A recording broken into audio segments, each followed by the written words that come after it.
B Tech আরো 100 গুণ বেশি শক্তিশালী হয়ে যাবে।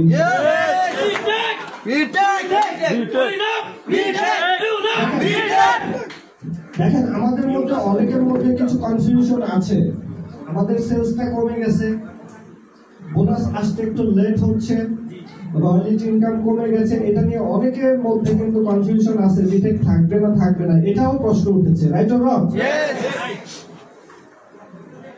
আমি শুধু একটা কথা বলি, দেখেন আমাদের বোনাসটা 80 কিসের উপর ডিপেন্ড করে? সেলসের উপরে না? পৃথিবীতে এমন কোন একটা বিজনেস আপনি দেখাতে পারবেন যে বিজনেসটা একেবারে এভাবে ফ্লাই করেছে? বিজনেসের মধ্যে আপস এন্ড ডাউন থাকে, থাকবে, এটাই স্বাভাবিক, এটাই প্রকৃতির নিয়ম। সো যারা এই আপস এন্ড ডাউনটাকে না বুঝবে তারা ছিটকে পড়ে যাবে। আমি একটা বাস্তব একটা এক্সাম্পল দিই। Amazon.com এর নাম শুনেছেন না আপনারা? বর্তমান বিশ্বের সর্ববৃহৎ e-commerce platform, digital marketing platform Amazon.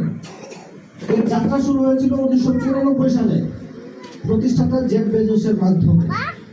সে যখন এই কোম্পানিটা স্টার্ট করে কিছু মানুষকে কাজসঙ্গী বানাইছিল। 1996 সালে এসে এই মানুষগুলো তাকে ছেড়ে চলে গিয়েছিল। কারণ কি?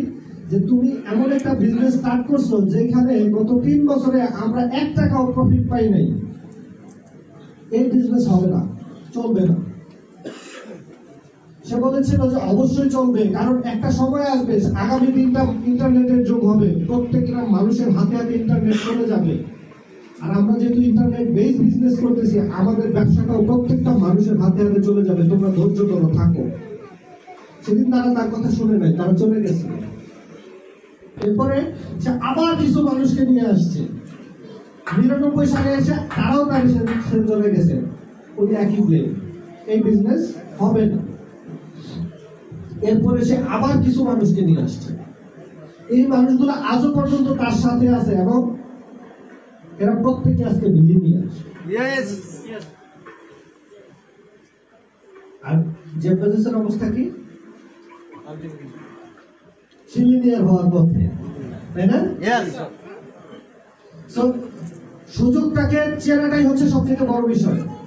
পৃথিবীর প্রত্যেকটা মানুষের লাইফে অপরচুনিটি আসবেই, কেউ চিনতে পারে, কেউ চিনতে পারে না। একটা জিনিস মাথায় রাখবেন, মনে রাখবেন, মানুষ কখনো তার যোগ্যতার চাইতে বেশি কিছু অ্যাচিভ করতে পারে না। মানুষ তার যোগ্যতার চাইতে বেশি কিছু অ্যাচিভ করতে পারে না। আর যদি কোনো কারণে করে ফেলে, যোগ্যতা না থাকার কারণে সেটা সে হারায় ফেলে, সেখান থেকে সে ছিটকে পড়ে যায়। ছোট একটা গল্প বলে শেষ করে দিই, কারণ নামাজের সময় হচ্ছে, নামাজের পরে আবার কথা বলবো ইনশাআল্লাহ। রাজা তার সুন্দরী একমাত্র কন্যাকে বিয়ে দিবে। তো সে চিন্তা করলো যে আমার তো